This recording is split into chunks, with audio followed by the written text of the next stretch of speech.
Récompensé par le bonus de performance de la soirée, Benoît Saint-Denis a assuré le spectacle et confirmé son gros potentiel lors de l'UFC 295.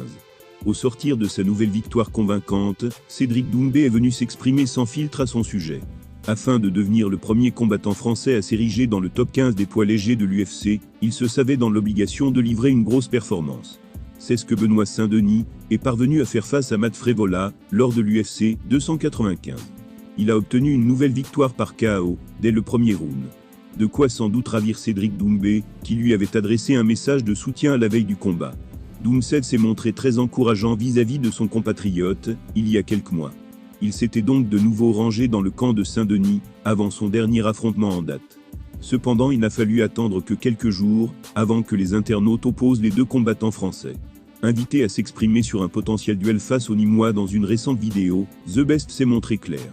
Le franco-camerounais a toutefois terminé sa tirade, avec un discours légèrement plus pacificateur, au sujet de BSD.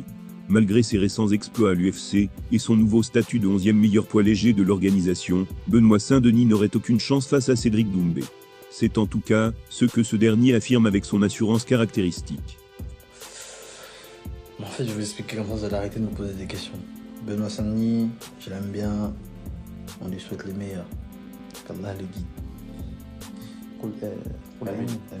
Amin.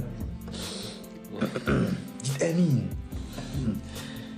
Maintenant, moi je bats tout le monde. Donc arrêtez de me dire Benoît Saint-Denis, Baki, je bats tout le monde. Voilà, comme ça moi vous n'avez pas besoin de poser des questions. Je les fouette tous et je les mets KO. Maintenant, ce sont mes amis. Benoît Saint-Denis, c'est mon ami, c'est mon compatriote, plus précisément. Donc il n'y a pas à savoir si je le bats ou pas, c'est pas la même discipline. Pas la même. Mais c'est vrai, c'est pas la même discipline. Lui il fait du MMA, moi je tape les gens pour vivre. C'est pas la même catégorie. Depuis quelques années déjà, Francis Ngannou a des raisons d'en vouloir à l'UFC. Déjà parce qu'il n'a pas obtenu la prolongation qu'il attendait dans l'organisation, mais aussi parce que le patron Dana White refuse d'organiser un combat de légende avec lui. Il en a rajouté une couche récemment.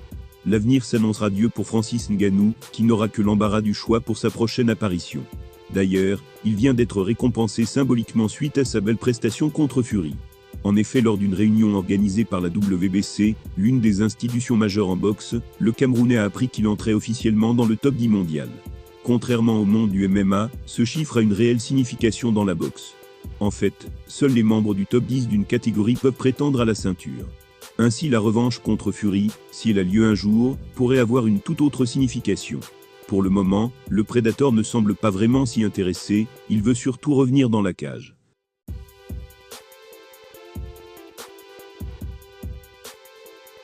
Et suite à sa dernière prestation convaincante, le duel face à John Jones n'a jamais été aussi alléchant.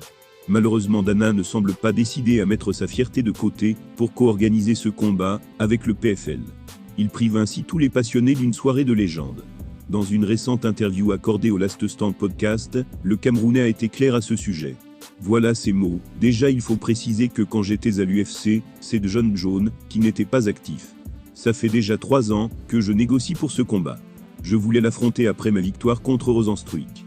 Je poussais tellement fort pour l'affronter, parce que je savais que l'UFC voulait organiser la trilogie entre Miocic et Cormier pour la ceinture. Je voulais John, mais personne ne m'a jamais répondu. Ils utilisaient la même narrative des deux côtés. Ils disaient que je ne voulais pas ce combat, et moi ils me disaient que John refusait. Je pense personnellement qu'on voulait s'affronter tous les deux. Pour moi la raison derrière cet échec, c'est Dana White et l'UFC. Ils sont responsables du fait que le combat entre moi et John n'ait jamais eu lieu. Francis Ngannou n'accuse pas Johnny, il est persuadé que l'Américain voulait l'affronter. Il accuse plutôt l'UFC, qui mentait visiblement aux deux camps, pour faire baisser la pression. Au final, ce sont les fans qui sont touchés.